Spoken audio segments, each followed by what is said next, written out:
Moose, you'd be very proud of me. I did a little research. Nice. Right? little bit, right? And there was this one bar that really got me because I'm like, yo, what got her started, right? Mhm. And Erica, I saw you went to this rally, right? And Yeah. there was this bar that you said like people, get saved, but I went Yes. to this rally and I got woke.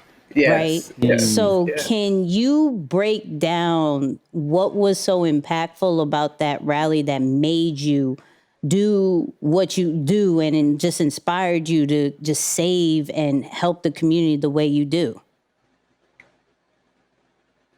I found this. When you talk about DMX, Yeah. The word says, no weapon formed against me shall this is prosper. DMX in our The word office says, the weapon will be formed. doing a The word prayer says, the for intention of the our weapon will be young harmed. men. It was right before The we word did says a that they will mediation. attempt to harm you. But it says, You no know, weapon and formed against me so shall prosper.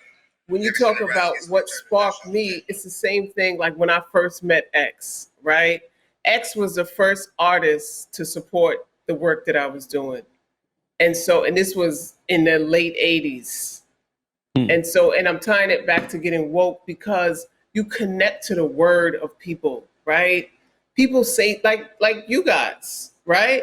Like Yeah. when I went to Florida, before I went to Florida, like we were addicted to E, right? Yeah. And then to meet the people behind E, it was like, oh, yo, that was like a double, triple play because all of y'all are dope, right?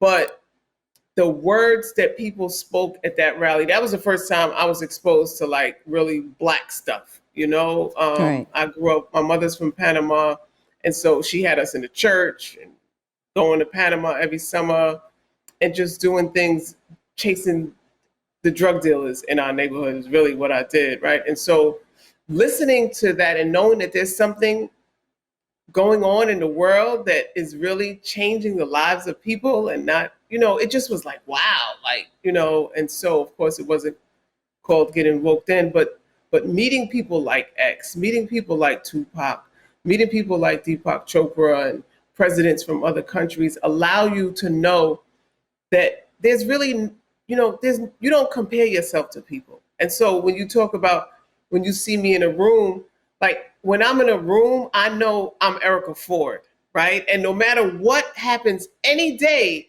I'm Erica Ford. And so I don't put anybody above me, no matter who they are.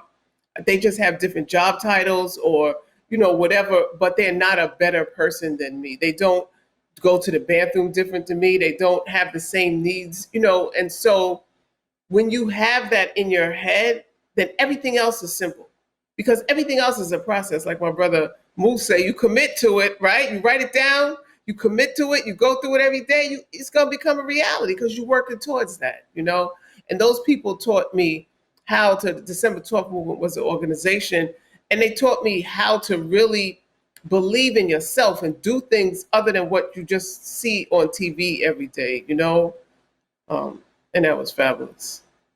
Hmm. Gonna be one of those days, people. You're gonna hear a lot of air horns. A lot of horns coming. A lot of air horns coming through. I Go love ahead, it. I Moose. love it.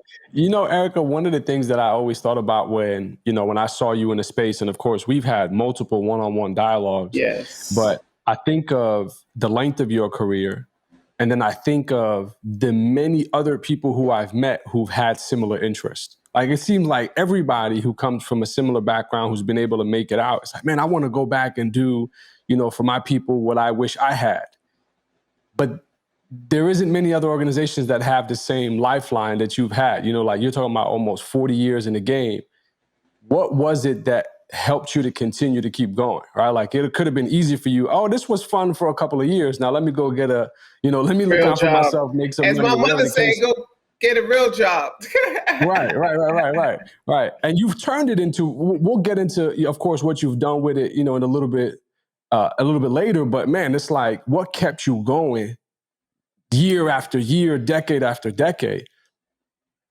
I think the question of being selfless, right? The reward wasn't with me. And I think even in the short time that you met me, that's one of my, it could be a downfall as well, because I'm never thinking about myself. I'm always thinking about other people, and it's if the reward was something for me, then I would be trying to achieve that reward, you know, and so I'd be looking to get a certain amount of money, or you know, get a house and move away, or you know, but the reward is internal. It's the love for the people that keeps me going. It's my commitment to my own freedom from suffering, and in terms of the reality of the world that we live in, and and just being selfless, you know, that keeps me going. And people like you, because when I talk to people like you know, you give me the sense of looking back in and really just understanding that there's certain strategy. You got to commit to a work, right? It's a work that you have to commit to go higher than you were yesterday. You know, it just doesn't happen. And a lot of people don't want to put in the work. A lot of people look for self-grandization, you know, grandizing, and you, this ain't that type of job. This ain't that type of job, you know.